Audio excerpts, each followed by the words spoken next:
시청자 여러분 안녕하십니까? 이럴 땐 이런 법 윤유라입니다. 법 앞에서는 만인이 평등하다. 수천 년 전 로마에서 시작된 이야기라는 사실 아십니까? 로마인이 후대에 남긴 최대의 유산으로 꼽히는 로마법. 귀족, 평민, 천민 모두에게 공정하게 적용된 바로 이 로마법 덕분에 현대를 사는 우리도 공평하게 법의 잣대에 설 수 있는 게 아닌가 하는 생각도 해봅니다. 오늘도요, 지난 시간에 이어서요, 시청자분들이 보내주신 생활 속의 법률에 대한 궁금증 함께 풀어볼 텐데요. 자, 이럴 땐 이런 법의 인기 법률 멘토 두 분 오셨습니다. 박지훈 변호사 그리고 김성수 변호사 자리하셨습니다. 어서 오십시오. 안녕하세요. 네. 자, 오늘도 저희가 시청자 여러분들의 궁금증을 말끔하게 해소를 해드릴 텐데 일단 질문을 좀 드릴게요. 두 분은요, 법률 공부 시작하신 지 이제 꽤 되셨을 텐데 네. 아, 이럴 때 내가 법 공부하기 참 잘했다 이런 거 느낀 적 있으세요? 저는 이제 뭐 제 처가 네. 제가 뭐 변호사인 거 알고 결혼하긴 했지만 네. 한 번도 그걸 생각 안 해요. 그리고 얘기를 해주면 싫어해요. 법 관련 예, 이야기를 괜히 뭐에 잘난 척하는 것처럼 보일 수도 있고. 근데 본인이 한 번 일이 생긴 적이 있어요. 물건을 구입했는데 네. 환불 안 해주는 거예요. 그 전자상거래를 구입했는데 네. 그 전자상거래법상 일정 시간 내에는 14일 이내에는 다 환불이 가능하거든요. 네, 네. 그래서 제가 환불해 준 적이 있습니다. 어머, 너무 든든하시겠다. 그 존경하는 여자들은 눈빛이 한 번도 저를 보고 존경해 본 적이 없던 사람이 네. 그렇게 자기 일을 해결해 주니까 뻥뻥 터 그때 야 변호사 할만하네 그 생각이 들더라고요. 아유, 정말 아내분 사랑이 대단하십니다. 네, 이유가 바로 그거였군요. 자, 김 변호사님은 어떨 때 아, 뿌듯하다 이런 거 느끼셨나요? 저도 아무래도 그 가족들 분쟁이나 뭐 주변 사람들 분쟁을 저희는 뭐 이제 법 조문에 따라서 하니까 분쟁을 뭐 쉽게 정리할 수가 있지 않습니까? 그때 기분이 되게 좋더라고요. 아이고. 그때 참 그럴 보람차더라고요. 때, 네. 두 분 다 공통적으로 이제 가족들을 위해서 내가 뭔가 해결을 해줬을 때, 아, 변호사 되기 잘했다, 법 공부하기 잘했다라는 생각을 하신 것 같은데, 오늘 우리 시청자들의 사연 진짜 많이 올라와 있거든요. 그러니까 오늘 시청자들의 사연도 내 가족의 일이다라고 생각하시고 친절하게 정확한 답변 부탁드립니다. 네, 그럼 첫 번째 사연부터 읽어드릴게요. 최근 뉴스에서 보도되는 범죄자들에 대해 인터넷에서 신상털이가 이뤄지고 있는데요. 아무리 죄인이지만 개인 신상을 유표하는 것은 정당한 알 권리인 건가요? 법적으로 문제가 되지 않나요? 라는 질문을 올려주셨어요. 이게 막 나라마다 좀 다른 것 같아요. 최근에 감에서 이제 문제됐던 사건이 있습니다. 네. 판사, 변호사 부부인데 그 당시 괌에서 바로 보도가 됐습니다. 얼굴하고 이런 게 전 세계에 그렇죠. 전 세계에 보도됐는데 우리나라는 조금 다릅니다. 특정 강력범죄 처벌 등에 관한 특례법이 있습니다. 그 법에 따르면 특정 강력범죄에 해당해야 되고 그리고 이 범행을 저질렀을 만한 중요한 증거가 있어야 되고 그리고 공익적 이유가 있어야 됩니다. 그리고 청소년인 경우는 안 되고요. 이 네 가지 요건을 갖췄을 때 얼굴을 공개하고 얼굴, 나이, 이름 같은 걸 공개할 수가 있어요. 특히 이영학 지금 어금니 아빠 사건이죠. 공개를 했던 이유 중에 하나가 다른 어떤 여죄가 있을 가능성이 있다라는 거예요. 피해자가 이 사람의 얼굴하고 이름을 보면서 다시 신고를 할 수 있는 상황이 생길 수도 있는 거거든요. 과연 그 사람의 사생활이라든지 인격 보호하는 게 우선인지 아니면 피해자라든지 공익적 이유가 우선인지 그걸 고려해 봤을 때 공익적 이유가 크다고 봐가지고 이영학 같은 경우는 이름, 얼굴, 나이 같은 게 공개가 됐는데 그래도 지금 아직까지도 많은 중요한 범죄에서 얼굴이 공개 안 되는 경우가 사실 많은 게 사실입니다. 근데 이 신상털이라는 게 뭐 뉴스나 이런 데서 보도할 때는 이런 가이드라인이 있으니까 이걸 지키면 되는 건데 인터넷에서 이제 좀 무분별하게 일어난 경우가 있거든요. 그래서 뭐 어떤 사건이 일어났는데 얘라더라 이렇게 신상이 떴다가 또 이게 아니고 뭐 스폰서 뭐 사건이 있었을 때는 얘라더라. 근데 되게 엄한 분이어서 막 그분이 굉장히 상처를 받고 이런 경우도 있었거든요. 그래서 이런 경우에는 좀 더 자제를 할 수가 있어야 되고 좀 더 강력하게 처벌이 돼야 되는 게 아닌가 그런 생각이 듭니다. 그렇겠네요. 잘못된 거를 또 그렇게 유포하게 되면은 그렇죠. 꽤 많았거든요. 엉뚱한 사람이 또 피해를 보게 되니까요. 그런 건 좀 막아줘야겠군요. 네, 다음입니다. 두 분은요, 혹시 차 주차를 하시고 나서 번호를 근데 다른 차가 안 적고 연락도 안 받고 그래서 좀 손해보신 경우 있나요? 많죠. 주차장에서? 그러니까 앞에 나가야 되는데 그 앞을 막아놓고 주차를 해놨으면 번호 같은 게 있어야지만 빼달라고 얘기할 수 있는데 그걸 찾지 못해가지고 결국은 뭐 걸어간다든지 아니면 차를 놔두고 간다든지 손해를 보는 그런 일들이 많이 있습니다. 그러셨어요? 네. 그럴 경우에 그러면 어떻게 하셨어요? 안타깝죠, 뭐. 그러니까 정말 그런 상황이고 차를 빼야 될 상황은 사실 없었는 것 같은데 네. 그 이후에 또 와보면 또 그새 또 차를 빼놨더라고. 아유, 뭐 그런 얌체가 얄밉네요. 네. 있었어요, 견 변호사님? 예, 저도 그런 경우가 좀 있었는데 네. 그래서 다시 와서 이제 도대체 어디 사는 사람일까 이러고 보면은 보통은 그 아파트에 안 사는 분들인 경우가 많더라고요. 그러니까 좀 얌체 주차한 분들은 보통 거기 거주지가 아닌 분들이 많더라고요. 네. 저는 사실 그걸 제가 의도치 않게 한 적이 있어요. 한참 제가 미모에 물 올랐던 시절. 네. 어디에다가 차만 대면은 꼭 제 번호 받아가지고 적은 다음에 연락이 또 그렇게 와요. 그게 그때 한동안 유행했던 범죄 수법이거든요. 맞아요. 그게 무서워서 저는 아, 그래요? 번호를 빼놓은 적이 있었어요. 그 본의 아니게 다른 분께 피해를 준 적이 한 번 있었는데. 그거 안 되죠. 저희 아내도 자주 그래요. 제 전화번호라도 놔두고. 그쵸. 어쩔 때는 제 전화번호 놔둬서 저한테 전화 와요. 아, 네네. 거기가 어딥니까? 라고 물어보고 제가 지금 거기 가려면 40km 정도가 된다고 제가 어떻게든 조치를 한번 취해보겠습니다라고 네. 하는 경우가 있는데 글쎄요. 그런 범죄도 문제가 되지만 그렇다면 위험한 장소나 주차가 불가능한 장소에 됐으면 반드시 전화번호를 남겨야죠. 그렇죠. 그런 거 아니라면 네, 그렇지만. 안심번호라는 게 또 있기 네네. 때문에 자기 진짜 전화번호 그렇죠. 안 남기고 연결이 되는 그렇죠. 그걸 이용하셔도 될 것 같습니다. 자, 그러면 사연을 이제 읽어드릴게요. 우연히 지나가는 길에 아파트 경비 아저씨와 웬 남자가 실갱이하는 모습을 봤습니다. 무슨 일인지 봤더니 남자는 아파트에 오랫동안 불법 주차를 했고 아파트는 주차 위반 딱지를 붙였다는 겁니다. 그런데 남자는 차량을 망가뜨린 것이라면서 오히려 물어내라고 화를 내고 있었는데요. 제가 보기엔 무단으로 주차한 사람이 잘못인 것 같은데 아닌가요? 라고 올려주셨어요. 이거는 진짜 제가 봤을 때는 주차한 사람이 잘못한 것 같은데 일단 불법 주차니까 적반하장이에요, 그렇죠. 진짜. 이게 근데 조금 애매한 게 감정상으로는 당연히 함부로 된 사람이 잘못한 건데 네. 이거는 민사적으로 그럼 그 주차자를 차지함으로써 이에 대한 뭐 임차료 상당의 대금을 청구할 수 있는 부분이고 아, 이게 도로 위에 주정차를 했으면 주정차 위반으로 해서 과태료를 붙인다거나 견인을 해갈 수가 있는데 네. 사유지에는 이 견인이나 과태료가 안 되거든요. 그래서 이제 아파트 같은 데서는 딱지를 붙이는 건데 네. 이게 권한이 조금 애매할 수가 있습니다. 네. 이게 함부로 남의 물건에다 딱지를 붙인 게 되기 때문에 네. 이게 법상 근거가 있는 게 아니어서 요건 좀 문제가 될 수가 있고 대신에 이제 주차 입구에서부터 뭐 외부 차량의 경우에는 딱지를 붙이겠습니다라고 통지를 했으면 좀 위법성 자체가 조각이 될 여지는 있겠죠. 네. 이미 통지를 했고 그걸 수긍해서 들어온 거니까 네.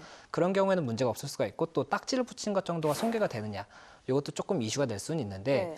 원칙적으로는 그 사유지에 했다고 해서 막 함부로 뭐 락을 건다거나 이런 거는 손괴죄가 확실히 되거든요. 네, 네. 그런 것들은 좀 자제를 해야 되고 근데 이 법적인 부분이 좀 이게 미비해서 이런 분쟁이 계속 생기는 거니까 법적인 보완이 좀 필요한 상황입니다. 그렇군요. 일단은 그 아파트 측에서는 자기가 불법 주차 스티커를 붙이기 위해서는 그 전에 미리 통지하는 게 좀 필요하겠고요. 주민께서는 그래도 일반 라인에 하는 게 좋죠. 다른 함께 더불어 사는 세상인데. 그렇죠. 네. 그렇죠.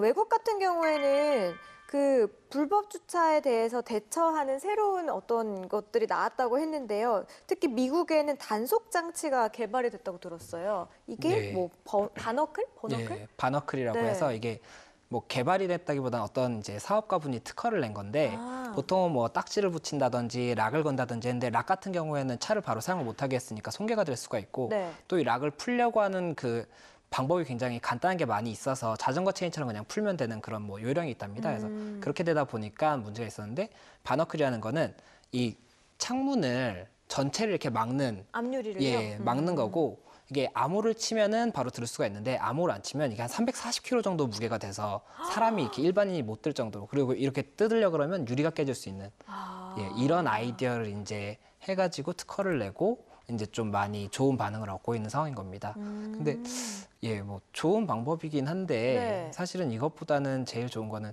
법제화가 돼서 이제 일반 사유지에 한 경우에도 뭐 견인을 한다거나 이렇게 좀 처분을 할 수 있게 해주는 게 제일 좋지 않을까 싶습니다. 그러네요. 그렇죠. 네. 자, 그리고 이제 카풀 앱이라는 것과 관련해서 사연을 올려주신 분이 있는데요. 저는 카풀을 이용하고 있는 1인입니다. 그런데 카풀을 하루에 3번 이용하면 불법이라고 하는데 대체 왜 그런 건가요? 법에서 그렇게 정하고 있나요? 설명 좀 해주세요. 법에 그런 법이 있습니다. 여객 자동차 운수사업법이라는 게 있어요. 네. 뭐 자동차라든지 버스를 운수사업할 때 정한 그 법인데 네. 그 법에 따르면 자동차, 일반 자동차의 유상으로 유상 목적으로 운송하는 것을 금지하도록 돼 있어요. 택시로 활용된다는 거죠. 네. 그렇기 때문에 그렇게 만약에 하게 되면 2년 이하의 징역 또는 2천만 원의 벌금에 처할 수가 있습니다. 최근에 카풀 어플리케이션 업체 같아요. 네. 80여 명 회원을 이런 여객 자동차 운수사업법 위반으로 입건했던 사례도 있습니다. 아, 그래요? 그렇기 때문에 뭐 3번인데 예외가 딱 있어요. 네. 카풀이 그러니까 카풀하면 안 되도록 돼 있어요. 택시만 이제 사람을 돈 받고 운송할 수 있지 자동차는 무상으로 운송하게 되면 택시 사업에 반한다 이런 게 법 규정 취지인데 예외가 딱 하나 있습니다. 뭐예요? 출퇴근에는 괜찮도록 돼 있어요. 아. 또 하나는 천재지변이라서 어쩔 수 없을 때 누구 태워줄 때. 네. 그 두 가지 정도 괜찮은데 뭐 네. 천재지변은 빼더라도 출퇴근 때 괜찮은데 출근 퇴근 2번이잖아요. 3번 했다는 거는 출퇴근이 아닐 가능성이 크잖아요. 그래서 아마 우리 상담자분이 아마 그 뜻으로 한 것 같아요. 3번을 하게 되면 출퇴근 경로에 벗어나기 때문에 네. 법 위반이 된다는 건데 3번 아니고 한 번이라도 출퇴근 아니고 놀러 갈 때라 이렇게 같이 태워준다. 모르는 사람을 태워주게 되고 돈을 받게 되면 여객 자동차 운사업법 위반이 됩니다. 네, 그렇군요. 저는 카풀까지는 아니었지만 이것도 카풀에 해당되는지는 모르겠어요. 택시를 이제 기다리고 있었어요. 네. 근데 그날 폭설이 서울에 쏟아졌어요. 근데 제가 이제 기상캐스터를 하기 때문에 출근 늦으면 안 돼요. 생방송을 하니까. 근데 저 앞에 어떤 남성 한 분이 저보다 더 먼저 택시를 기다리고 있는데 네. 이게 온 세상이 다 눈으로 뒤덮였기 때문에 차가 못 가는 제가 용기 있게 갔어요. 어디까지 가시나요? 서울역을 가신대요. 근데 그 당시에 YTN이 서울역에 있었거든요. 네. 그래서 같이 가면 안 되니까 어. 라고 해서 같이 타고 가능해요. 갔고 그런 택시는 가능한 거죠. 그런 어떤 자기가 사교성을 발휘한 거잖아요. 네네. 합성은 안 돼요. 택시 기사가 이 두 사람을 이렇게 조합시켜서 하면서 요금을 받게 되면 그 택시 기사 위법이 되는데 네. 우리끼리 이제 둘이 봐서 눈빛이 통해서 YTN 같이 갑시다. 갑시다라고 해가지고 둘이 와서 요금을 반분해서 알아서 낸다는 거는 아무 문제가 되지 않습니다. 근데 이제 반대의 경우는 문제가 될 수가 있죠. 저는 사실 뭐 사교성이라기보다도 그냥 일에 대한 그 사명감 하나로 역시 네, 용기를 내서 대단하십니다. 또 갔던 그분 그때 너무 감사했어요. 돈은 어떻게 됐어요, 근데? 아니 근데 그분이 겨우 내시겠다고 해서 거의 실갱이 하다가 제가 생방 늦을까 봐 죄송합니다 하고 그러면 올라갔더니 이 뒷얘기가 좀 잘했네요. 있어요. 나중에 커피를 사달라고 또 그러시더라고요. 그래서 제가 그건 역시. 또 거절을 하고 네. 그래 뭐 제가 또 미모하니까. 지금은 좀 이렇지만 그 당시에는 인기가 있었습니다. 네, 다음으로 넘어갈게요. 네, 저희 집은 대로변 사거리에 있는 아파트입니다. 때문에 종일 차 소리에 시달리는데요. 이제는 어지간한 소음은 소음처럼 느껴지지도 않습니다. 그런데 종종 엄청난 굉음을 내며 달리는 차량이 있어요. 정말 그런 차량이 지나갈 때면 경찰에 신고하고 싶지만 쌩 하고 지나가 버리면 그만인지라 신고도 못합니다. 나라에서는 저렇게 자동차 튜닝하는 거 합법화하는 건가요? 예. 진짜 집에서 이런 자동차 굉음 때문에 소리 때문에 고생이시면은 진짜 너무 화가 날 것 같은데요? 그렇죠. 근데 이게 제가 18층에 살고 있는데 네. 가끔 창문을 닫아놓고 있는데도 붕 소리가 이렇게 나고 이럴 때가 있을 정도로 네, 네. 큰 차들이 있거든요. 맞아요. 이게 튜닝이라는 것 자체는 지금 나라에서 굉장히 신사업이다, 새로운 먹거리다라고 해서 좀 이렇게 지원을 해주려고 하긴 하는데 당연히 불법 튜닝인 부분도 많습니다. 불법인 부분 중에 뭐 일부 이제 문제가 없는 부분을 합법으로 올린 것이지 네. 이런 배기 튜닝 같은 경우에 네. 소리가 100데시벨을 넘으면 네. 이 경우엔 불법이 되거든요. 배기 튜닝 같은 경우에는 100데시벨이요? 예, 그렇죠. 100데시벨 정도면은 어느 정도인가요? 근데 이게 100데시벨이라는 게 뭐 TV에서 뭐 이렇게 연예인분들이 나와서 소리를 지르고 이러는 걸 봐도 100데시벨 넘기가 쉽지가 않거든요. 그것도 마이크 바로 앞에다 대고 하는데 그건데. 그 소리 지르는 대회 같은 거 할 예, 때. 그렇죠.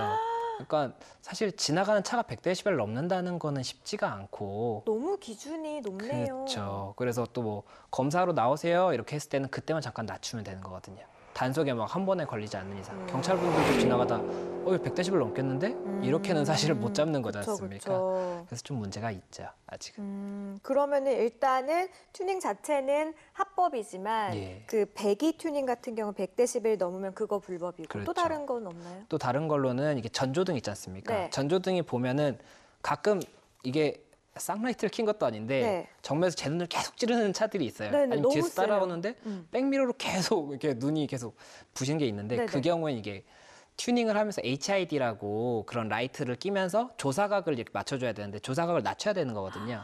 근데 이 조사각 낮추는 이게 좀 돈이 들다 보니까 네. 원래 조사각에다가 그거를 끼면은 굉장히 상대방이 눈이 부시고 이게 큰 사고로 이어질 수도 있습니다. 네. 이게 증발 현상이라고 해서 이게 앞에서 너무 밝으면 지나가는 게 안 보일 때가 있거든요. 네. 그래서 이런 거는 불법이고 그 합법적인 부분은 뭐 휠을 바꾼다든지 근데 휠도 차 밖으로 튀어나오면 이건 불법이고 그냥 휠 자체를 그냥 크기를 높인다든지 이런 건 합법입니다. 예, 그러니까는 통상적으로 이게 남한테 피해가 되는 건 불법이라고 생각하시면 되고 네. 그냥 나 혼자 즐길 수 있다 싶으면 합법이라고 생각하시면 되는데 네. 더 자세한 거는 국토교통부에서 이제 가끔씩 이렇게 그런 개정안 같은 걸 내주거든요. 네. 그걸 한 번씩 참고를 하면서 튜닝하시는 게 제일 좋습니다. 그러면은 불법 튜닝한 차량을 발견했을 때는 어떻게 해야 되나요? 경찰에 신고하시면 되죠. 지금 뭐 몇 번이 지금 이렇게 불법 튜닝한 것 같다. 블랙박스도 있다. 한번 확인해 달라. 그럼 경찰에서 가서 그 차적 조회를 해서 찾아서 이게 불법 튜닝인지 아닌지를 확인을 해주겠죠. 그러면 정말 내가 집 안에 있는데 쌩소리하고 지나간 그 차에 대해서는 할 수 있는 방법이 없네요. 지나가 버렸으니까. 신고를 해서 그 시간에 거기 도로를 지나간 CCTV 찍힌 거를 찾을 수는 있겠죠. 아, 역시 똑똑하십니다. 생각도 못했습니다. 다음 사연 넘어갈게요. 네, 국내 항공을 이용해 코타키나발루로 가기 위한 계획이 있었습니다. 그런데 코타 공항이 정전이라고 하는 거예요. 결국 온 가족이 인근 공항에서 노숙을 하고 다음 날 새벽 6시에 비행기를 타고 이동했는데요. 국내 항공사 직원도 공항 측도 사과 한마디 없었습니다. 예약했던 리조트 1박은 물론 그날 일찍부터 시작하려던 일정도 모두 어긋나고 말았습니다. 이런 경우 누구에게 보상을 받을 수 있을까요? 참 안타까운데요. 안타까워요. 저도 뭐 이런 경우가 몇 번 있었는 것 같은데 참장히 뭐 공항에서 저는 정전이 아니고 비행기가 연착이 돼가지고 네. 한국에서 와야지 갈 수 있는데 그 밤을 거기서 새웠어요. 안 와가지고. 안 와서 뭐 그런 적이 있었는데 네. 아이들은 막 힘들어하고 했었는데 네. 실제로 쉽지가 않습니다. 이 사건 이런 경우는 이 국내 항공사를 대상으로 하긴 좀 어려워 보입니다. 항공사 약관에 따르면 천재지변이나 항공 그 공항의 어떤 이유 때문에 연착이 되거나 문제가 생기면 보상을 못 하게 돼 있거든요. 그래서 항공사에 대해서 하기 좀 어렵고 네. 그 말레이시아 정부 내지 말레이시아 그 공항 만약 국영공항이라면 정부를 상대로 이제 가능한데 쉽지는 않을 것 같아요. 일단 만약 하려 그러면 리조트 일정 같은 것들 좀 파악해서 네. 본인이 어떻게든 일정을 가야 되는데 정전되는 바람에 일정 손해를 봤다라는 거 네. 입증을 좀 자료가 준비돼야 되고 정전됐다는 거 뭐 진술 자료 있어야 되겠죠. 그리고 혼자 하기 좀 그러니까 승객들을 좀 모아오면 가능은 하긴 한데 실제로는 참 쉽지는 않을 것 같습니다. 너무 안타까워요. 네. 예, 근데 진짜 1년에 한 번 가는 여행일 텐데. 그렇죠. 그리고 항공사의 경우에 이제 보상 규정을 두고 있는 경우도 있습니다. 뭐 하루 연착이 된 경우에는 뭐 나중에 호텔권을 하나를 준다든지 네. 뭐 이런 경우도 있기 때문에 그건 한번 확인을 해보시고 안 되면 이제 박 변호사께서 말씀하신 것처럼 그런 손해배상을 청구를 해야 되지 않을까. 내부 규정이 있는 데가 가끔 있거든요. 아, 그렇군요. 예, 그런 건 한번 그것도 찾아보면 나쁘지 않을 것 같습니다. 네, 잘 알아봐야 될 것 같아요. 네, 간단한 사연이 올라왔어요. 주차 중에 문콕 쉽게 보상받을 수 있는 방법 알려주세요. 블랙박스로 잡는 게 가장 쉬운데 네. 요즘은 그래서 4채널이라 그래서 옆에도 다 찍히게 되는 블랙박스들이 있어요. 그리고 상시라 그래서 주차되어 있는 경우에도 찍히는 경우가 있는데 이게 그 외제차나 이런 경우에는 네. 상시 블랙박스를 하면 AS를 거부하는 경우도 있습니다. 배터리 이런 게 이 블랙박스 때문에 생겼다. 그렇기 때문에 상시를 못하는 경우가 많고 또 4채널 같은 경우에는 돈이 많이 들어서 4채널을 못 하거든요. 앞뒤만 찍히는데 네. 그럼 문콕을 했는지 자체가 증명이 안 되니까 네. 사실 찾기도 쉽지도 않고 잡았다고 하더라도 증명이 안 돼서 못 받는 경우가 많습니다. 근데 네. 이론적으로는 잡았고 상대방이 인정을 한다면 민사상 내가 이걸 그럼 피는 비용을 손해배상 청구는 할 수가 있습니다. 그리고 이게 근데 너무 문제가 많으니까 예전에는 뭐 그냥 뭐 운전하다가 박았으면 도망가라, 주차된 차 박았으면 도망가라 이렇게 얘기했지 않습니까? 네. 너무 문제가 많으니까 도로교통법이 좀 개정이 돼서 이제 이런 부분도 잡을 수 있게는 개정이 됐어요. 그것도 예전에는 도로 위에서 박은 경우에만 도망치면 잡을 수가 있었는데 이제 도로 외의 경우에도 운전 중에 타인의 차를 손괴한 경우에는 그거를 조치를 안 하면 처벌을 할 수가 있게 됐는데 네. 이게 아직도 조금 문제가 있는 게 운전 중의 경우에는 쳤으면은 처벌이 되는데 문콕은 운전 다 마치고 내릴 때이기 때문에 네네네. 이 경우를 운전으로 볼 수 있느냐에 좀 해석의 문제가 있습니다. 그래서 아직도 문콕은 안 된다라는 게 좀 지배적인 견해고요. 네. 그래서 한 번 더 개정이 돼야 되는 게 아닌가. 사실 문콕도 굉장히 큰 피해일 수가 있거든요. 그럼요. 더 어렵잖아요, 고치기. 예, 그리고 팍 찍고 가는 분들 진짜 페인트까지 이만큼씩 벗겨지는 경우도 있어서 예, 발로 차서 여는 분들 있잖아요. 그래서 그런 분도 있어요. 제가 깜짝 놀랐어요. 내 친구가 이렇게 바로 빵 차면서 열더라고요. 네, 그러면 안 되죠. 그렇죠. 그러면 안 문콕, 이거는 진짜 처벌 받아야 된다 이렇게 생각하시는군요. 그렇죠. 네, 문콕 피해자의 말씀이었습니다. 자, 오늘 저희가 이렇게 시청자 궁금증에 대해서 아주 속 시원하게 두 분께서 풀어주셨는데 좀 시청자 소통하신 기분이 드나요? 어떠세요? 그러니까 이런 생각이 들어요. 이거는 뭐 이 정도면 알 것 같은데 아. 또 모르시는 분도 있고 법이라는 게 우리 기준이 아닌 또 일반 국민들 또 시청자 여러분들 기준으로 보면 네. 사실 많은 얘기들 할 게 많다.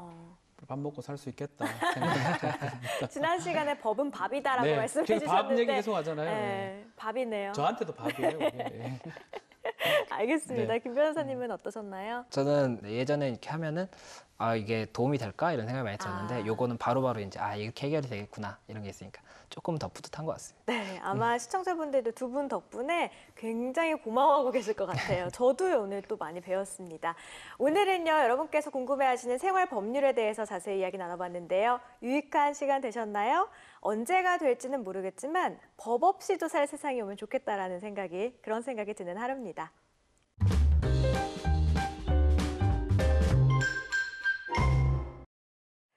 요즘은 과거에 비해서 그냥 넘어갈 법한 일에도 법을 들먹이면서 다투는 경우를 많이 보셨을 텐데요. 왜 그런 걸까요? 남의 잘못에 대해 관용하라. 오늘 저지른 남의 잘못은 어제 내 잘못이었던 것을 생각하라. 아마도 자신의 잘못은 생각지도 못한 채 타인의 잘못만을 지적하는 사람들을 향해 셰익스피어가 던진 말이 아닐까라는 생각이 드는데요. 법은 조금 더 강화되고 그리고 우리의 마음은 더욱더 관대해지면 좋겠다라는 생각이 듭니다.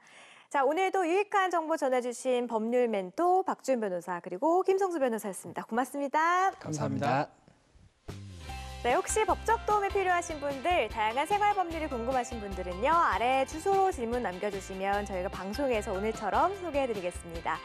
대한민국 국민 모두가 행복해지는 그날까지 법에 대한 모든 궁금증을 풀어드릴게요. 재밌고 유익한 법과 함께라면 이럴 땐 이런 법!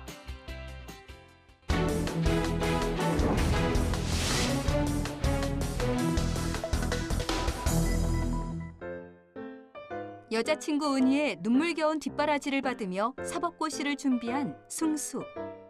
고시 준비 8년 끝에 드디어 합격 소식을 듣습니다. 은희야, 내가 합격할 수 있었던 건 모두 네 덕분이야. 내 합격의 영광은 너에게 돌릴게. 승수 씨, 너무 축하해. 승수 씨가 열심히 해서 좋은 결과가 있었던 거지. 합격의 기쁨도 잠시. 좋은 집 자제들과의 맞선 제의가 계속 들어오자 승수는 은희의 존재가 부담스러워지기 시작했습니다. 승수 씨, 우리 결혼 조금만 서두르면 안 될까? 야, 시험 합격했다고 모든 게 해결된 줄 아나 본데 요즘 얼마나 바쁜 줄 알잖아. 결혼은 일 적응 좀 되면 그때 하자. 나 사실은 임신했어. 어? 뭘 했다고? 야, 은희야. 일단 아이는 치우자. 우리 결혼하면 신혼도 즐겨야 하고 지금까지 고생만 했는데 벌써부터 아이가 있으면 부담스러우니까 우리 결혼하고 몇 년 뒤에 아이를 가지는 게 더 좋을 것 같다. 그러기 싫어. 엄연히 살아있는 생명인데 아이를 어떻게 죽여. 승수 씨 그렇게 잔인한 사람이었어? 병원까지 알아보며 낙태를 권유하는 승수와 반대하는 은희. 며칠 동안 은희의 마음을 돌리기 위해 노력하던 승수는 혼자서 아이를 키우라며 이별을 통보합니다. 내가 혼자 키우겠다는데 왜 자꾸 연락해서 아이를 지우라고 해. 헤어진다고 해결되냐? 나중에 그 아이가 내 발목을 잡을지 어떻게 알고. 빨리 병원 가서 수술해. 승수 씨, 그래도 난 아이가... 알았어. 네 마음대로 해. 그런데 걘 아빠 없이 자라는 거야. 분명히 말하는데 난 친권을 행사하지도 않을 거고 죽는 그날까지 나한테 두 번 다시 연락하지 마. 알았어? 승수의 확고한 마음을 알게 된 은희는 결국 고민 끝에 혼자 낙태를 하게 됩니다. 그런데 얼마 후 은희가 낙태를 한 병원이 경찰에 적발되며 승수는 낙태 교사죄로 기소됩니다. 아 글쎄, 저는 낙태를 한 줄도 몰랐다니까요. 은희 씨는 승수 씨가 낙태를 종용했다고 하던데요. 경찰 아저씨, 처음에는 죽어도 낙태 안 한다고 하길래 그러면 그냥 알아서 하라고 했어요. 병원도 알아봐줬다던데요. 그렇기는 한데 지금 이 병원은 제가 알아봐준 병원도 아니에요. 그리고 저한테 말도 안 하고 혼자 가서 낙태를 한 거라니까요. 그건 본인이 선택하는 거니까 은희가 처벌을 받아야죠. 승수는 계속 낙태를 권유했지만 고민 끝에 승수에게는 알리지 않고 은희가 스스로 알아본 병원에서 수술을 한 경우 승수의 행위는 낙태 교사죄에 해당될까요? 1번. 승수의 권유와는 상관없이 스스로 선택한 낙태이므로 교사죄가 아니다. 2번. 승수의 종용이 없었다면 낙태를 하지 않았을 것이므로 교사죄에 해당된다. 정답은 2번. 승수의 종용이 없었다면 낙태를 하지 않았을 것이므로 교사죄에 해당된다입니다. 이 사례에서 승수 씨는 은희 씨에게 직접 낙태를 권유할 당시뿐만 아니라 출산 여부는 알아서 하라며 통보한 이후에도 계속 낙태를 교사하였고 은희 씨는 이로 인해서 낙태를 결의하고 실행하게 되었다고 봄이 타당합니다. 또 은희 씨가 당초 아이를 낳을 것처럼 말한 사실이 있다고 하더라도 그러한 사정만으로 승수 씨의 낙태 교사 행위와 은희 씨의 낙태 결의 사이에 인과관계가 단절되었다고 볼 수 없습니다. 따라서 승수 씨는 낙태 교사죄가 성립된다고 보여집니다.